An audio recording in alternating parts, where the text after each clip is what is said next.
ও যদি ঝাড়া খাবার ধান্দা ওখানে করবে। একটা মসজিদে দুই রকমের দুটো পার্টির দুটো কোয়ালিটির কমিটি, এ কেমন ধরনের? আল্লাহু আকবার। এবার আপনাকে আবার বলছি, আচ্ছা বলুন তো, পৃথিবীতে যত পাপ আছে তার মধ্যে সব থেকে বড় পাপের নাম কি? শিরক। দ্বিতীয় বড় পাপ পিতামাতার সঙ্গে গালি দেওয়া। তৃতীয় বড় পাপ বেদাত। চতুর্থ বড় পাপ, মানে সিরিয়াল ভাবে বলছি না, বড় বড় পাপগুলো দেখাচ্ছি, সুদের টাকা খাওয়া, ব্যভিচার করা, মিথ্যাভাবে কোনো মুসলিম ভাইকে হত্যা করা, মুসলিম কোনো নারীকে, সতী নারীকে মিথ্যাভাবে অপবাদ দেওয়া, এগুলো পৃথিবীতে সব থেকে ভয়ঙ্কর বড় পাপ। অথচ এখানে যত আলেম ওলামা বসে আছেন, একজন আমাকে এটা প্রমাণ করে দেখান, বলুন কোন আলেম, কোন শায়েখ মাশায়েখ, একজন বলুন আল্লাহ নবী সাল্লাল্লাহু আলাইহি ওয়াসাল্লাম বা আল্লাহ বলেছেন একটা লোক যদি শিরক করে তাকে জাহান্নামের একেবারে নিম্ন স্তরে দেওয়া হবে, আল্লাহ বা আল্লাহ নবী কথা কিছু বলছেন না।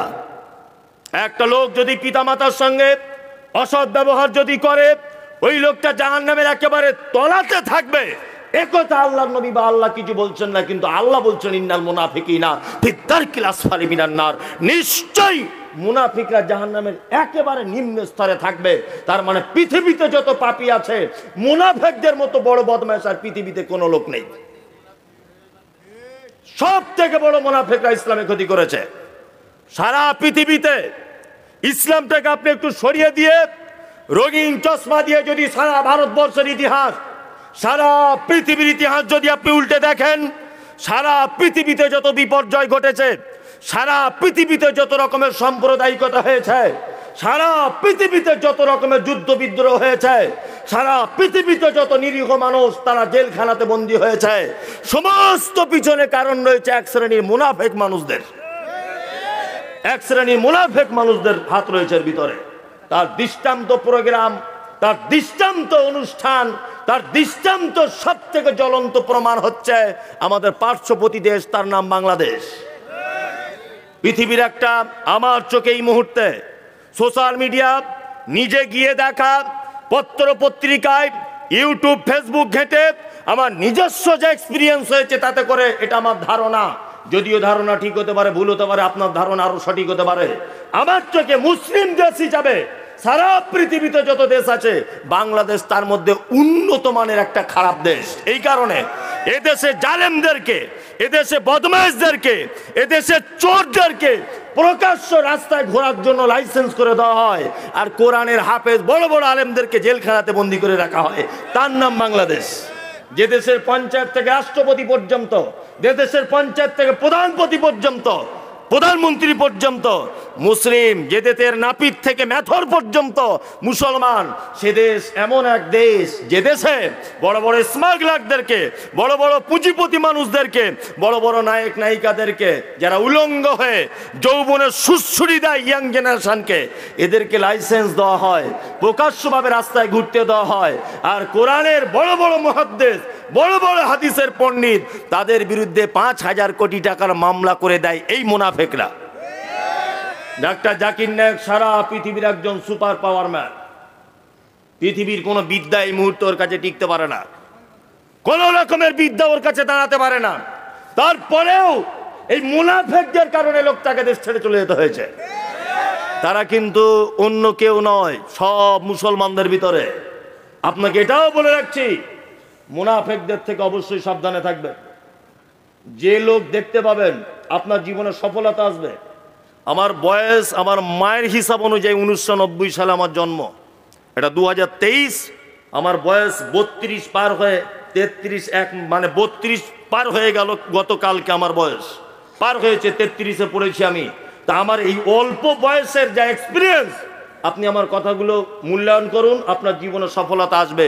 যে লোকটা দেখবেন দাঁড়িয়ে অন্যজনের বদনাম করছে আপনার কাছে, ওর মুখে ঠাস ঠাস করে দুটো চর মেরে বলুন, বিয়াদব, তুই ওর বদনাম যখন আমার কাছে করতে পারছিস, নিশ্চয় আমার বদনামও একদিন অন্যজনের কাছে করবি। এ হচ্ছে পাক্কা মুনাফিক। পাক্কা মুনাফিক ও যখন অন্যজনের বদনাম যখন আপনার কাছে করতে পারে, তা আপনারও যে বদনাম অন্যজনের কাছে করবে না তার কোনো গ্যারান্টি আছে? গ্যারান্টি আছে? কোনো গ্যারান্টি নেই। এই সমস্ত লোক থেকে আল্লাহ আমাদেরকে মুনাফিক মুক্ত সমাজ গড়া তৌফিক দান করুন, আমিন। কোরআনে আর একটা শব্দ এসেছে, তার নাম ফাসিক। কি শব্দ? ফাসিক। ফাসিক মানে হলো তারা যারা মারাত্মক বড় পাপী এবং সেই পাপ তাদের মধ্যে দীর্ঘদিন যাবত রয়েছে, তওবা করে ফেরত আসার সুযোগ পাচ্ছে না, এ হচ্ছে ফাসিক। যেমন দাড়ি চাচা, এটা বড় গুনাহ না ছোট গুনাহ? বড় গুনাহ, তাই না? অথচ একটা লোক আজকে 30 বছর একভাবে সেভ করছে, একভাবে, মানে সিং ভেঙে বাছুরের দলে ঢোকার লোক।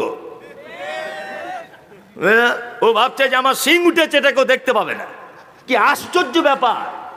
আল্লাহু আকবার, কি আশ্চর্য ব্যাপার! আচ্ছা বলুন তো দেখি, বাঘিনীর দেখতে ভালো লাগে না বাঘের দেখতে ভালো লাগে? বাঘের। কারণ কি? বড় বড় দাড়ি গোঁফ এইরকম করে থাকে, দেখতে ভালো লাগে না? তা আল্লাহ নিশ্চয়ই আপনাকে পৃথিবীর সব থেকে সুন্দর করেছে, সব থেকে সুন্দর করেছে। নারীর থেকেও পুরুষ দেখতে বেশি সুন্দর, সব থেকে বেশি সুন্দর পুরুষ। এই কারণে আল্লাহ নিশ্চয় ভালো কিছু বুঝেছে, ওই জন্য এখানে দাড়ি দিয়েছে। কই মেয়েদের তো দিল না, কেন দেয়নি? নিশ্চয়ই এতে আল্লাহ কোনো কল্যাণ রেখেছে, ভালো রেখেছে। এই দাড়ি যারা চাচ্ছে দীর্ঘদিন, এটা মারাত্মক পাপ, এরপরে এই পাপ থেকে তওবা করে ফেরত আসতে পারছে না, এ হচ্ছে ফাসিক। তবে হ্যাঁ, ফাসিকরা কিন্তু ইসলাম থেকে খারিজ হয়ে যায় না, ফাসিকরা ইসলাম থেকে বার হয়ে যায় না।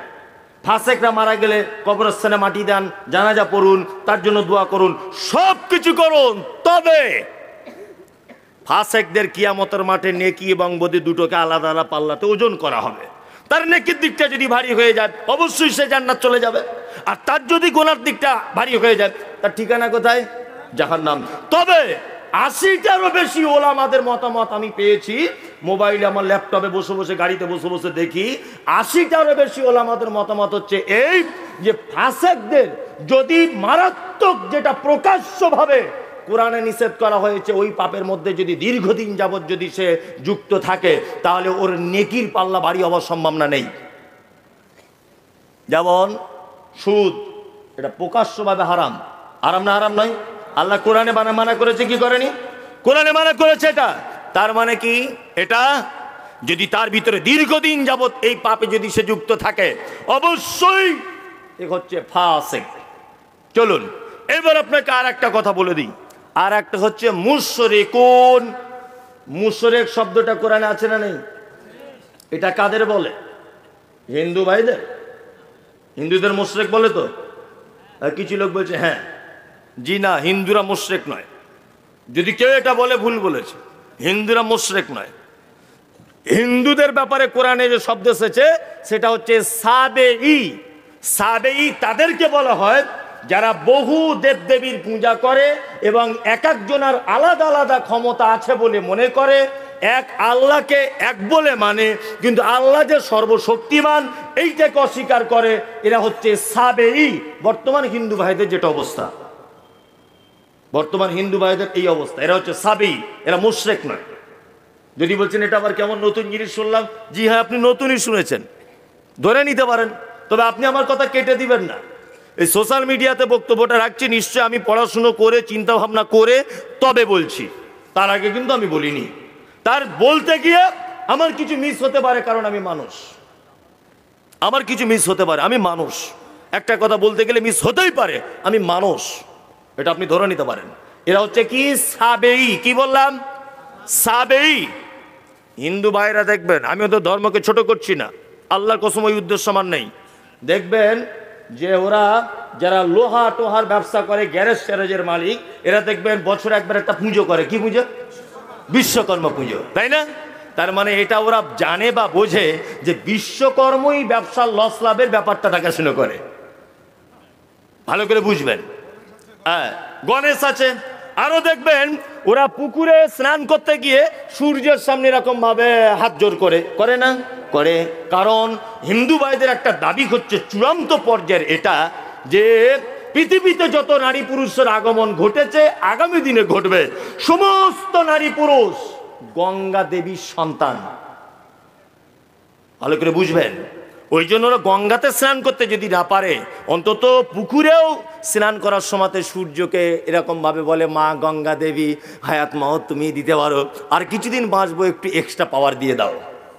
মানে এটাও জানে যে গঙ্গা দেবী বেশি দিন বাঁচাতে পারে, অল্প দিনে মেরে দিতে পারে, এটা ওর দাবি। ভালো করে বুঝবেন। কি বললাম বুঝলেন না? আপনি মহারাষ্ট্রে চলে যান, ওরা একটা কি বেশি পুজো করে, হ্যাঁ, মহারাষ্ট্রের দিকে গণেশ পূজা বেশি করে, হ্যাঁ, মানে গণেশের ওখানে পাওয়ার বেশি। ভালো করে বুঝবেন। আমাদের কলকাতা পশ্চিম বাংলার মানুষ কালী পুজো দুর্গা পুজো বড় করে করে, তার মানে এখানে এদের পাওয়ার বেশি।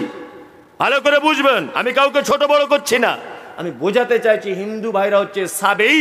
একটা হিন্দু লোককে জিজ্ঞাসা করুন যে এটা কি করে হলো, বলছে উপরওয়ালা করেছে তাই হয়েছে। বলে কি বলে না, বলে তার মানে আল্লাহ যে একজন আছে, উপরে যে একজন স্রষ্টা আছে, এটা ও জানে। জানে কি জানে না? জানে। তারপরেও এ অনেক দেবদেবীর পূজা করে, এক একজনের আলাদা আলাদা ক্ষমতা আছে বলে এটাও মনে করে, এই জন্য সাবেই।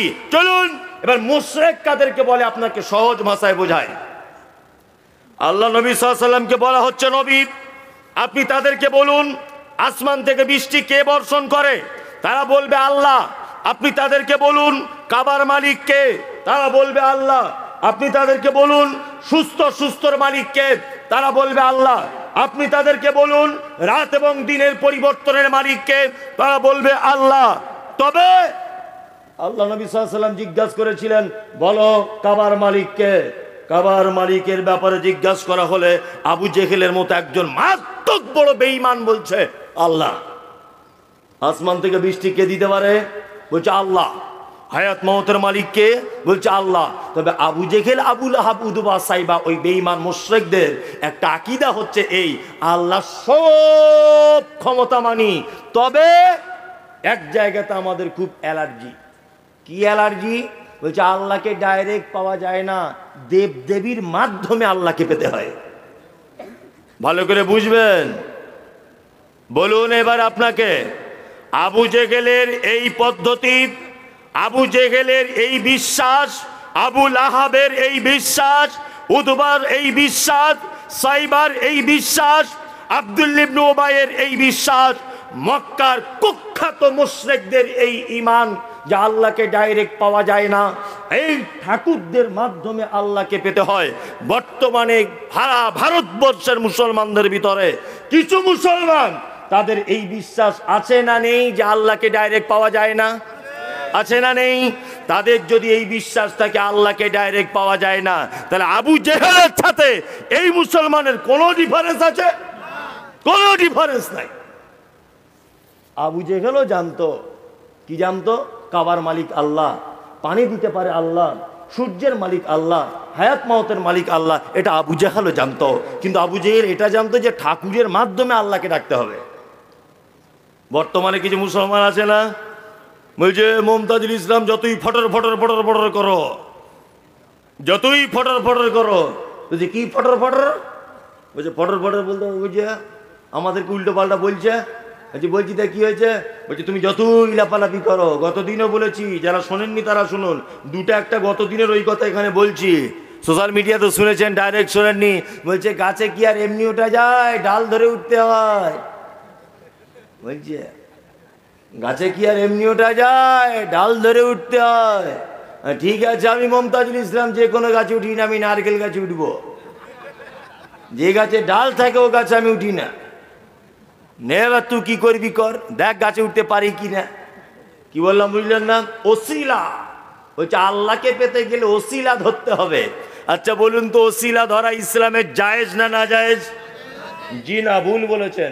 ইসলামে ওসিলা জায়েজ, অবশ্যই জায়েজ, তবে সে ওসিলা আলাদা। কি বললাম বুঝলেন না? ওসিলা কি? এই আমার দিকে ফেরুন, গল্প করবেন না, আপনাকে বুঝিয়ে বুঝিয়ে বলছি। আল্লাহ তাআলা পবিত্র কোরআনে বলছে ফালিল্লাহিল আসমাউল হুসনা ফাদউ বিহা, অবশ্যই আমার অসংখ্য গুণাবলী নাম ধরে তোমরা আমাকে ডাকো, এটা আল্লাহ বলছেন। পাপ করেছেন, রাত 2টোর সময়তে উঠেছেন, 2 রাকাত নামাজ পড়ে আল্লাহকে এটা বলুন, আল্লাহ তোমার নাম গফুর, তুমি ক্ষমা করতে খুব ভালোবাসো, তুমি পরম ক্ষমাশীল। আল্লাহ তোমার নাম রহমান, তুমি অতীব দয়ালু। আল্লাহ তোমার নাম রাহিম, আল্লাহ তোমার নাম রাজ্জাক। আল্লাহ তুমি আমাকে রুজি দাও, আল্লাহ তুমি আমাকে কঠিন করে দাও, আল্লাহ তুমি আমাকে শক্ত করে দাও, আল্লাহ তুমি বিপদ থেকে উদ্ধার করো, আল্লাহ তুমি ওয়াকিল। এই রকম আল্লাহর নাম দিয়ে আল্লাহর কাছে চাওয়া জায়েজ। জায়েজ কি জায়েজ নয়? জায়েজ। 2 নম্বর ওসিলা ধরতে পারেন আপনি, আপনি আপনার ভালো কাজের মাধ্যমে ওসিলা ধরতে পারেন। ওই যে একটা ঘটনা মনে আছে, বানি ইসরাইলের 3টে যুবক ছেলে রাস্তা দিয়ে যাচ্ছিল, বিশাল একটা গর্তের ভিতরে তারা আটকে পড়ল। উপর থেকে একটা পাথর এসে তাদের গর্ত আটকে দিল। একজনা বলছে এখান থেকে বাঁচার কোনো রাস্তা নাই, বলছে জীবনে যদি কোনো ভালো কাজ করো তাহলে আজকে সেটা প্রকাশ করো, আল্লাহ চাইলে ওই ভালো কাজের মাধ্যমে আমাদেরকে উদ্ধার করবেন। একজনা বলল, আল্লাহ আমাকে একজন সুন্দরী মহিলা ব্যভিচারের জন্য ডেকেছিল, আমি বলেছিলাম ইন্নিয়া কাফুল্লাহ, আমি আল্লাহকে ভয় করি। পাথরের 3 ভাগের 1 ভাগ সরে গেল। ঘটনা শুনেছেন? শুনেছেন? পুরু পাথর সরেছিল কি সরেনি? সরেছিল। মাঝে সাঝে যখন বিপদে পড়বেন তখন এই রকম করে দোয়া করবেন, কি আল্লাহ দেবকুণ্ড মাদ্রাসায় 20,000 টাকা দান করেছিলাম, মমতাজুল ইসলাম বক্তা হয়ে এসেছিল, আল্লাহ আজকে বিপদটা, ওই দানটা যদি আমি তোমার জন্যই করে থাকি তাহলে তুমি আমার এই বিপদ থেকে মুক্তি দিয়ে দাও, ইনশাআল্লাহ আপনার বিপদ থেকে মুক্তি পাবেন।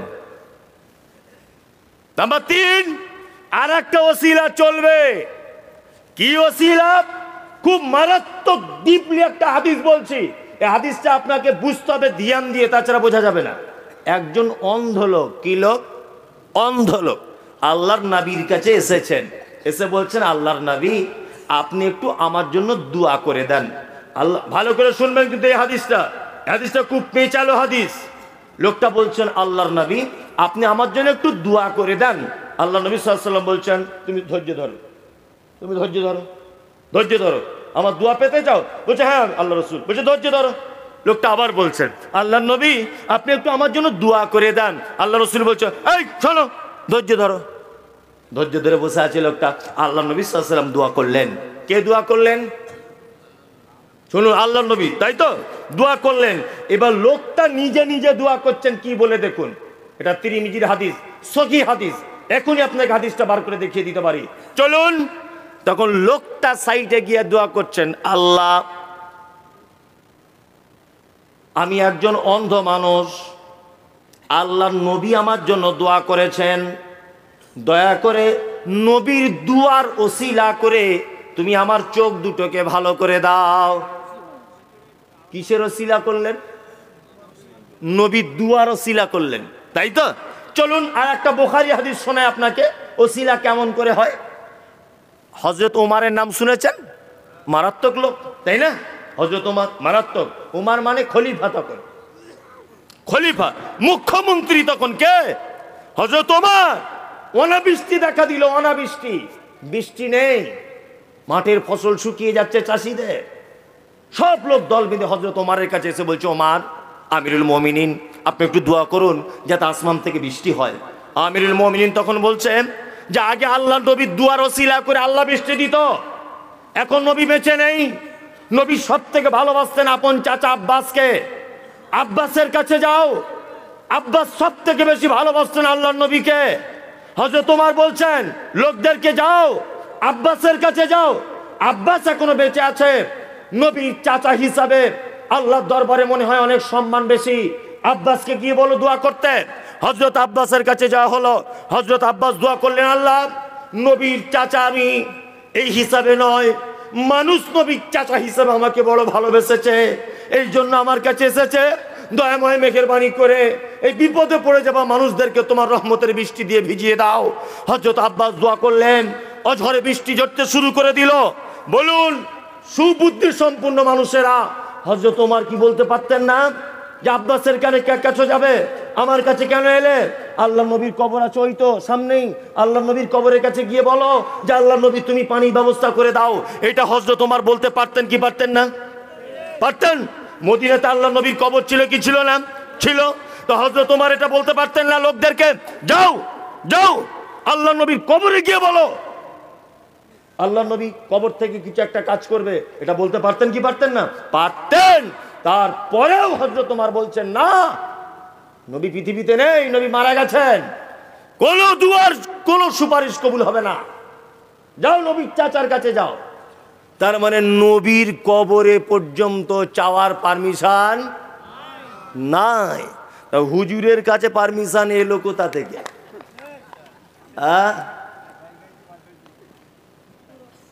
আলহামদুলিল্লাহ। এবার আপনাকে একটা মজার কথা বলি, ভাবছেন মনে হয় কি বলবে টলবে, এই দেখুন আপনাকে বলছি। এক, নামাজে একটা দরুদ পড়েন, সবাই পড়েন তো? হ্যাঁ, আল্লাহুম্মা সাল্লি আলা মুহাম্মাদ ওয়া আলা আলি মুহাম্মাদ। বাংলা মানে হলো আল্লাহ শান্তি বর্ষণ করো মুহাম্মাদের উপরে এবং তার পরিবারের উপরে, কামা সাল্লাইতা আলা ইব্রাহিম, যেমন তুমি শান্তি বর্ষণ করেছিলে ইব্রাহিমের উপরে, ওয়া আলা আলি ইব্রাহিম, এবং ইব্রাহিমের পরিবারের উপরে।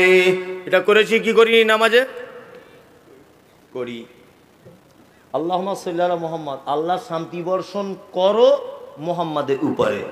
বলুন এবারে, সারা পৃথিবীতে যত মানুষ বর্তমান আছে, গত হয়ে গেছে এবং আগামীতে আসবে, সব থেকে দামি মানুষ নাম কি? মুহাম্মদ সাল্লাল্লাহু আলাইহি সাল্লাম।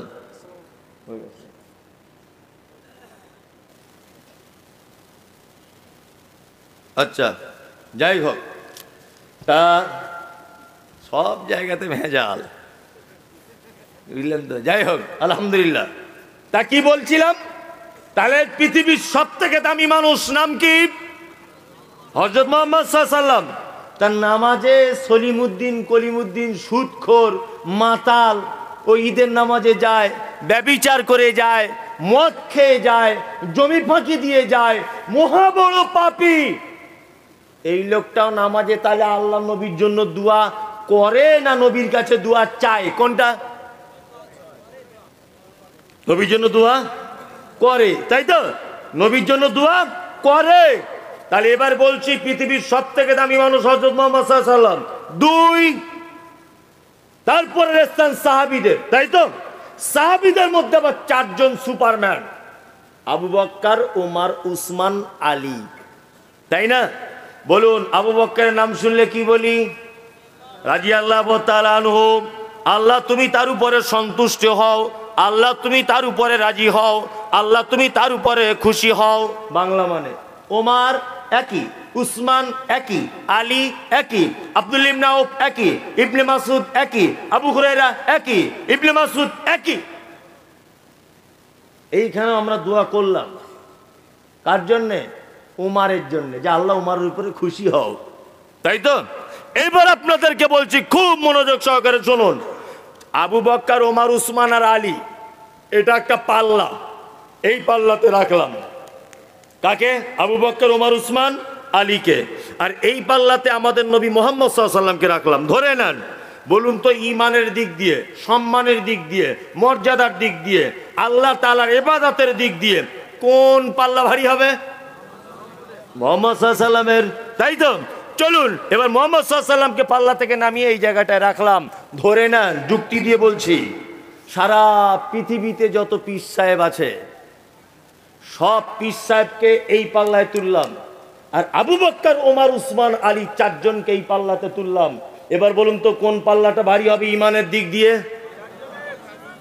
কেন? পীর সাহেবদের সংখ্যা বেশি তো, হবে না? না হবে না। তাহলে আপনারা বেশ ভালো বুঝেছেন। কি বুঝেছেন? যে পীর সাহেবদের তাহলে হালকা হয়ে গেল, আবু বকর, ওমর, উসমানের ভারী হয়ে গেল। আবার প্রথমে ফেরত যাচ্ছি আমি। আবু বকরের জন্য দোয়া করেছিলেন না তার কাছে দোয়া চেয়েছিলেন? কোনটা? দোয়া করেছিলেন। আল্লাহ নবীর জন্য দোয়া করেছিলেন না দোয়া চেয়েছিলেন? করেছিলেন।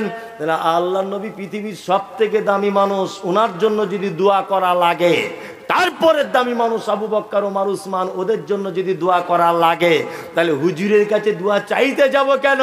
বরং হুজুরের মাজারে গিয়ে বলবো, আল্লাহ হুজুর বড় বিপদে পড়েছে, ওকে তুমি কিয়ামতের দিন রক্ষা করো। ওর কাছে কেন চাইতে যাব? ও কি মোক্তার না উকিল যে বাঁচাতে পারবে? নবী পর্যন্ত দুয়ার মুখাপাক্ষী, প্রত্যেক নামাজে পর্যন্ত শিখিয়ে দিয়ে গেছেন উম্মতকে দোয়া করবে আমার জন্য। তার নবীর জন্য যদি দোয়া করা লাগে, এ কোথাকার জিলাপি হুজুর এ বলে গেল। অনেক জায়গাতে দেখেছি বলছে মারা গেলে ভিতরে সার্টিফিকেট দেওয়া হচ্ছে। বলছে কোথায় যাবে? বলছে স্বর্গে চলে যাবে। তা মনে মনে বলছি তোমার হুজুরই তো কিয়ামতের মাঠে নৌকা চালাবে, ও তো নিজেরই ঠিক নাই। কি আশ্চর্য ব্যাপার! এদের উচিত শিক্ষা ঠিক এইভাবে দিতে হবে। কেমন ভাবে জানেন? একটা লোক স্বপ্ন দেখেছে রাতের বেলা, তা পীর সাহেবের কাছে ব্যাখ্যা করতে গেছে। খুব ভালো করে শুনবেন। বলছে পীর সাহেব আমি একটা স্বপ্ন দেখেছি। তা বলছে কি স্বপ্ন? বলছে আমার ডান হাতে মধু আছে, হ্যাঁ, আর বাম হাতে পায়খানা লেগে আছে। তা বলছে তারপরে কি স্বপ্নটা কেমন হলো? বলছে আমি ডান হাতটা আপনাকে দেখাতে এসেছি, বাম হাতটা আপনাকে দেখাতে এসেছি। তখন বলছে ওরে বাবা, দুটো হাতই দেখাতে এসছো? বলছে হ্যাঁ। বলছে হুজুর তারপরে দেখছি একটা জিনিস। তো বলছে কি? বলছে আমি যেন মধু আর পায়খানাটা নিয়ে আপনার কাছে আবার জানতে এসেছি। তো বলছে কি হলো তারপরে? বলছে হুজুর তারপরে আমি জানতে এসেছি, স্বপ্নে ঘুমিয়ে ঘুমিয়ে দেখতে পেলাম যে, না সরি ভুল হচ্ছে। বলছে হুজুর একটা স্বপ্ন দেখেছি। তা বলছে কি? বলছে আমার হাতে যেন মধু, এই আপনার হাতে যেন মধু আর আমার হাতে যেন পায়খানা। ঘটনাটা এই, বলতে ভুল হচ্ছিল যে আমার হাতে পায়খানা, আপনার হাতে আছে মধু। তখন পীর সাহেব বলছে দেখেছ পীরের কত কেরামতি, তুমি পাবলিক বলে তোমার হাতে পায়খানা, আমি পীর ওই জন্য আমার হাতে মধু। বলছে হুজুর স্বপ্ন শেষ হয়নি। বলছে তাহলে এরপরে কি আছে? বলছে তারপরে দেখছি আপনি আমার হাতটা চেটে খাচ্ছেন, আমি আপনার হাতটা চাটছি। কি বলছি বুঝতে পারছেন? হ্যাঁ, মারাত্মক ব্যাপার। মানে ও বলতে চাইছে যে আমার হাতে পায়খানা, আপনার হাতে মধু, স্বপ্ন দেখছি। হুজুর বলছে মধু হবে না, আমি পীর সাহেব আর তুমি সাধারণ লোক, তুই পেয়ারার ব্যবসা করো, তোমার হাতে মধু হবে? পীরের কেরামতি নাই। ও তখন বলছে হুজুর স্বপ্ন আমার শেষ হয়নি। তা বলছে কি করতে হবে? স্বপ্ন শেষ হয়নি। বলছে তারপরে স্বপ্নে দেখছি একটু ঘুম ভাঙানোর পরে আবার ঘুমিয়ে গিয়ে যে মধু আপনার হাতে ওইটা আমি চাটছি আর আমার হাতে পায়খানাটা আপনি চাটছেন। মারাত্মক ব্যাপার। এদের উচিত শিক্ষা এইভাবে দিতে হবে, তাছাড়া এই জাতিকে বাঁচানো সম্ভব সম্ভব নয়। মুশরিক এর আকীদা যদি এই হয়, এর চিন্তাধারা যদি এই হয় যে আমার দাদুর মাধ্যম দিয়েই আল্লাহকে পাওয়া যাবে, তাহলে আবু জেহেলের সাথে ওর আর কোনো পার্থক্য নেই। আছে ভালো পাবলিকের মাথা ওয়াশ করে দিয়েছে, বলছে আমরা জলসা করবো, একটা করে ইট আনো আর 100 করে টাকা আনো। ভালো করে বুঝবেন, আরে 100 করে টাকার একটা করে ইট দিয়ে যদি জান্নাত চলে যাওয়া যায়, লোকার নামাজ কালাম পড়ে বলুন? কি আশ্চর্য ব্যাপার! একটা করে ইট আর 100 করে টাকা নে মাথায় হাত বুলিয়ে দিয়ে বলছে তুমি স্বর্গে চলে যাবে। আর এ তো গরু ছাগলের মতো কিছু বুঝে না। এ ভাবছে বাবা বড় জায়গায় দিতে পেরেছি, সাংঘাতিক ব্যাপার। কি আশ্চর্য ব্যাপার! হুজুর যা ব্যাখ্যা করে আপনি অবাক হয়ে যাবেন। যদি বলছেন আপনি গীবত করছেন, আপনি এটা জানেন যে কয়েকটা মানুষের ব্যাপারে গীবত করা যায়? ধর্মীয় নেতা, ধর্মীয় নেতা কি নেতা নয়, অবশ্যই ভুলটা বলে দিতে হবে। গোপ রেখেছে এত বড়, হাসলেও বোঝা যায় না, কাঁদলেও বোঝা যায় না, আবার কালার করে রেখেছে। আর হালকা ফতুয়া পাঞ্জাবি পরে চাইনিজ হুজুর, বুঝলেন তো? কি আশ্চর্য ব্যাপার! আরে পীরে পীরে যদি মারামারি লাগে তাহলে ভক্তরা স্বর্গে না নরকে?